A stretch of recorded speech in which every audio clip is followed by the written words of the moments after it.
திரு திருமாவளவன் மீது பயங்கர கடிப்பில் இருக்கிறார் திரு வைகோ. பத்திரிகையாளர் சந்திப்பில் கடித்து குதறியது என்ன? திரு வைகோவிடம் சோஃபாவை திரும்ப கொடுங்க அப்படின்னு கேட்கிறதா தாவேக்கா? அதான் 2 எம்எல்ஏக்கள் வரலையே, அப்புறம் சோஃபா எதுக்கு அப்படின்னு ஏதாவது கேட்க தொடங்கி இருக்கிறார்களா?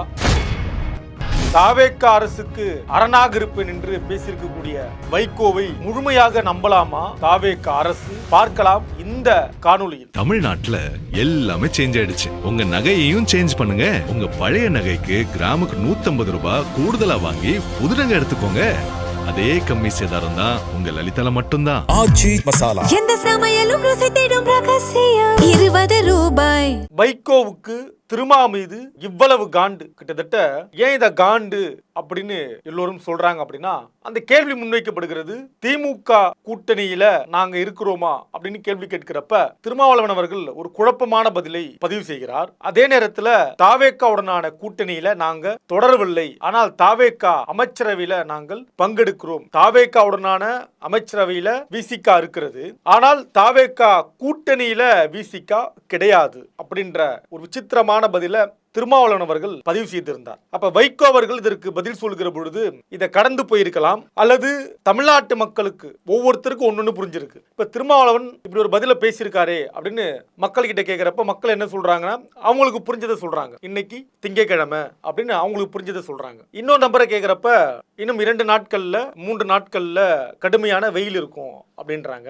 இன்னும் சில பேரை கேட்கிறப்ப ஞாயிற்றுக்கிழமைகள்ல மழை வரலாம். அது எப்படி ஞாயிற்றுக்கிழமையில மழை வரும்? கரெக்டா ஞாயிற்றுக்கிழமை மழை வருமா அப்படின்னு நம்ம கேட்கக்கூடாது. இப்படிதான் திருமாவளவனுடைய பேச்சு மக்கள் மத்தியில பேசப்படுகிறது. அது அப்படிதான் இருக்கு. இன்னும் சில பேர் 6 மணிக்கு சன் டிவில என்ன படம் போடுறாங்க ஞாயிற்றுக்கிழமை அப்படின்ற அளவுக்கு பேச தொடங்கிட்டாங்க. அப்படி ஒரு குழப்பமான பேச்சு திருமாவளவன் பேச்சு. இப்போ ஒவ்வொருத்தரும் ஒவ்வொன்று சொல்றாங்க. சில பேர் இந்த ஹார்மூஸ்ல கப்பலை கடுமையாக தாக்கியிருக்காங்க அப்படின்ற கருத்தை பதிவு பண்றாங்க. திருமாவளவனுடைய பேச்சு அவங்களுக்கு புரியல, இல்ல அவங்களுக்கு அந்த அளவுக்கு புரிஞ்சிருக்கு. இப்ப ஹார்மோன்ஸ்ல கப்பலை தாக்கியிருக்காங்க அப்படின்றத திருமாவளவன் என்ன பேசுறாருன்னு கேட்கிறப்ப மக்கள் அதை பதிவு பண்றாங்கன்னா அவங்களுக்கு அந்த அளவுக்கு புரிஞ்சிருக்கு. எப்படி வைகோ கிட்ட கேட்கிறப்ப வைகோ நோபல் பரிசு கொடுக்கலாம், ஏன்னா கடந்த காலங்கள்ல எனக்கு நோபல் பரிசு கொடுக்கணும் அப்படின்னு யார் பேசிட்டு இருந்தானா, ட்ரம்ப் அவர்கள். ட்ரம்ப் தானே அமைதிக்கான நோபல் பரிசை கேட்டாரு. அப்படி வைகோ அவர்கள் நோபல் பரிசை பிடுங்கி திருமாவளவனுக்கு கொடுக்கணும் அப்படின்ற மாதிரி பேசியிருக்காரு. இது ட்ரம்ப் அளவுக்கு போனா பெரிய சிக்கலை கூட மாறும். தமிழ்நாட்டுக்கும் அமெரிக்காவுக்குமான ஒரு சண்டை வர்றதுக்காக ஒரு வாய்ப்பு கூட இருக்குன்னா நோபல் பரிசு அவ்வளவு முக்கியமான ஒண்ணு.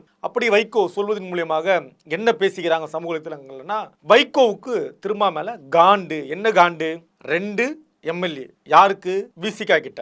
அடுத்த 2 எம்எல்ஏ யாருக்கிட்ட? வைகோ கிட்ட. மதிமுக கிட்ட 2 எம்எல்ஏ, விசிகா கிட்ட 2 எம்எல்ஏ. இப்ப ரொம்ப தந்திரமா ரொம்ப கவனமா 2 எம்எல்ஏக்களை கொண்டு போய் பத்திரமா தாவேக்கா கிட்ட சேர்த்துட்டாரு திருமாவளவன். அதற்கு அவர் போட்ட அந்த 2 நாள் 3 நாள் அரசியல் ஸ்டண்ட்ன்றாங்க, வித்தைன்றாங்க. நம்ம அப்படி சொல்ல முடியாது. ஏன்னா அவர் பெரிய தலைவர், அவர் மிகப்பெரிய ஒரு லீடர், தமிழ்நாட்டில் ஒரு மிகப்பெரிய லீடர். அதே மாதிரி இந்தியாவில் தமிழ்நாட்டு லீடர்கள் யாருன்னு பார்க்குறப்ப ஒரு பெரிய லீடராக இருக்கக்கூடியவர் திருமாவளவன் அவர்கள் இல்லையா? நம்ம அதனால அவர் மேலே அவர் காட்டமாக சொல்ல முடியாது.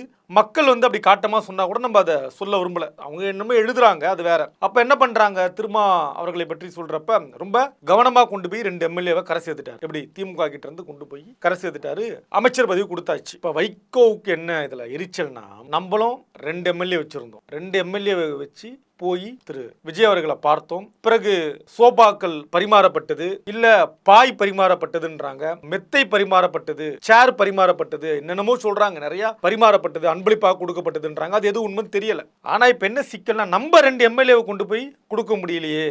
யாருக்கிட்ட? தாவேக்கா கிட்ட கொடுத்து நம்ம ஒரு அமைச்சரவையில பதவி வாங்க முடியலையே அப்படின்ற ஒரு கோபம், ஒரு வைத்தறிச்சல், ஒரு காண்டு இருக்கும் இல்லையா? அந்த கோபத்தோட வைகோ பேசியிருக்காரு. திருமா மேல வைகோவுக்கு காண்டு. ஏற்கனவே அவரு பாக்குறதெல்லாம் கடிச்சிடுவாரு, இப்ப திருமாவை பிடிச்சி கடிக்க தொடங்கி இருக்காரு அப்படின்னு சொல்றாங்க. மறுபுறம் 2 எம்எல்ஏக்களை கொண்டு வரதா தானே நீங்க சொன்னீங்க அப்படின்னு இன்னும் அழுத்தம் கொடுக்குறாங்க தாவேக்கா தரப்புல. 2 எம்எல்ஏக்களே வரலையே, அப்ப சோஃபாவை திருப்பி கொடுக்க தயாரா அப்படின்னு கேள்வி கேட்பதாகவும் கூட பேசப்படுகிறது. இப்படி பல சிக்கலை சந்தித்து கொண்டு இருக்கிறார் வைகோ. இந்த வைகோவுடைய கடந்த கால வரலாறு இருக்கு இல்லையா, சமூக வலைத்தளங்களில் என்னென்னமோ எழுதுறாங்க அவரை பத்தி. அதை தாண்டி விசிகாவுடைய வளர்ச்சி ஒரு காரணம்.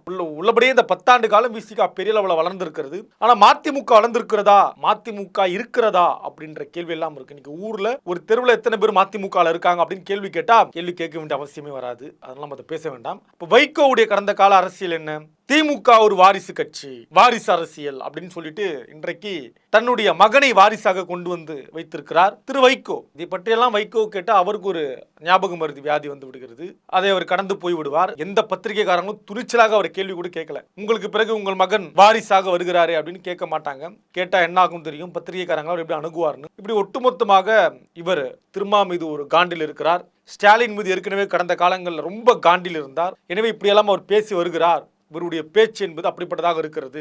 இன்னும் பல உயிரினத்தோடெல்லாம் அவர் ஒப்பிட்டு பேசுறாங்க. இவர் ஒட்டக பேரமா, குதிரை பேரமா, யானை பேரமான்னா அந்த பக்கம் இவரை கொண்டு வந்து பச்சோந்தியோட ஒப்பிடுறது, இன்னொரு சில உயிரினத்தோட ஒப்பிட்டு பேசுறது, அரிய வகை ஜந்துவோட ஒப்பிட்டெல்லாம் சமூக வலைத்தளங்கள் எழுதி கொண்டிருக்கிறார்கள்.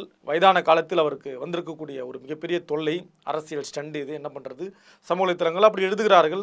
எனவே வைகோவிடம் இன்றைக்கு இருக்கக்கூடிய முதலமைச்சர் கவனமாக இருக்க வேண்டும். அறிவாலயம் சொல்றதெல்லாம் யார் மாதிரி வேணாலும் வாழலாம், ஆனா இவரை மாதிரி வாழக்கூடாதுன்னு அறிவாலயம் ஒரு பாடம் கற்றுக்கிட்டாங்க. அடுத்து பனையுரையை நோக்கி வந்து கொண்டிருக்கிறார். வந்து விட்டார், இறங்கி விட்டார். கவனமா இருக்கணும். நீங்க ரொம்ப கவனமா இருக்கணும் அப்படின்னு தாவேக்காவுடைய எதிரிகளே விரும்புறாங்க. ரொம்ப கவனமா இருங்க இவர்கிட்ட அப்படின்னு. பார்க்கலாம் எப்படி கவனமாக இருக்கிறார்கள் அப்படின்றத. நன்றி, வணக்கம். கிங் 360 செய்திகளை வழங்குவோர் அதிக மசாலா, அதிக சுவை, ஆச்சி மசாலா. உங்களுடைய பழைய நகைகளை மாற்றி புதிய நகைகளை எக்ஸ்சேஞ்சில் கூடுதல் விலைக்கு பெற லலிதா ஜுவல்லரி. தமிழ்நாட்டுல எல்லாமே சேஞ்ச் ஆயிடுச்சு. உங்க நகையையும் சேஞ்ச் பண்ணுங்க. உங்க பழைய நகைக்கு கிராமுக்கு 150 ரூபாய் கூடுதலா வாங்கி புது நகை எடுத்துக்கோங்க. அதே கம்மி சேதாரம் தான் உங்க லலிதால மட்டும்தான். எந்த சமையலும் ருசி தேடும் ரகசியம் 20 ரூபாய்.